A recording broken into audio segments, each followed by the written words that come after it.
طبعاً كربينا كويديو حدي صدق قف لو يراهدو مد بدبادي حاسكاغا iyo walaasha iyo dumashida keebad badbaadin lahayd والله سؤال adag waay inta qof badbaadiya dhahday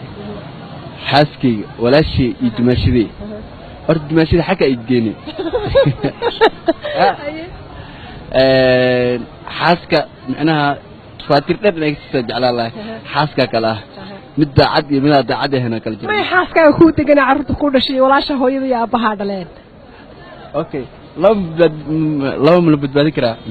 hal mid baa la badbaadinaya marka saddex weeye saddexdaas deebad badbaadin lahayd adigu okay tooqiga aad fiiriyo marka muhiimada kood aasi xaqiiqa ah ka hadlo dada waxay dhaayaan ninka walaashto badbaadi waa amal walaashtin jecel dhaayaan horta ko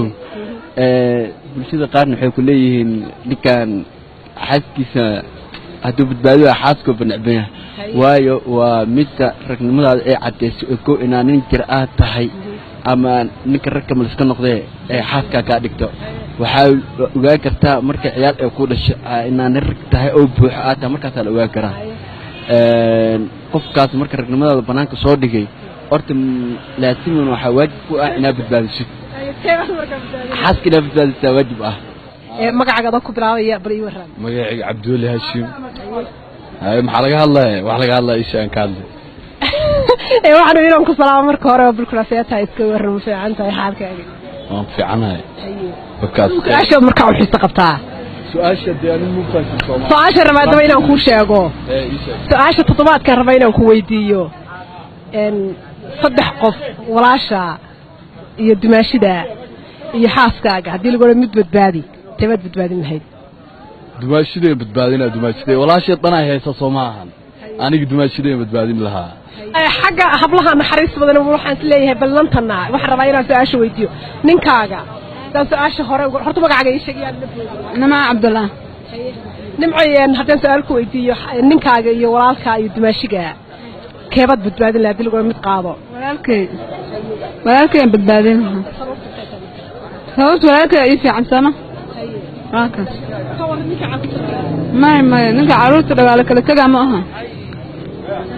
raakaas barnaamijku waa barnaamijkii dhalinyarada walaal magacaaga ku bilaabiyo magacayga Cabdullahi Isaaq Shimoy oo ku nool magaalada Nairobi qofka iyo warxaaqay ما شاء الله iska fiican balaayo ma jirto waaka su'aasha rabaa inaan ku weydiiyo haddii saddex qof lagu yiraahdo mid badbaadi xaaskaaga iyo walaasha iyo dumaashida teebad badbaadin lahayd walaasha badbaadin lahaa xaaska halkeed uga carari lahayd xaaska waa la heli karaa mugta laakiin walaasha ma heli karo waafka marka adigu sidii dumaashi kale waa la heli karaa mugta okay su'aasha rabaa inaan ku weydiiyo haddii lagu yiraahdo saddex qof mid uu badbaadi walaasha iyo gabadhaada iyo dumaashida teebad badbaadin lahayd saddex qof horta saddexda dal badbaadin kara dusha wada saaran la laakiin haddii mataqaanaa ay noqoto mid dhabta walaasha la badbaadin la xaaska waraysaga xaas waa badan yahay wala heliya okay ma carruurtu hooyo lama dhigaysan haddii mid kale loo heliyo wala rabo maxaa tii horta badbaadin laakiin waa badan yahay wala heliya aad ma adban tahay waayay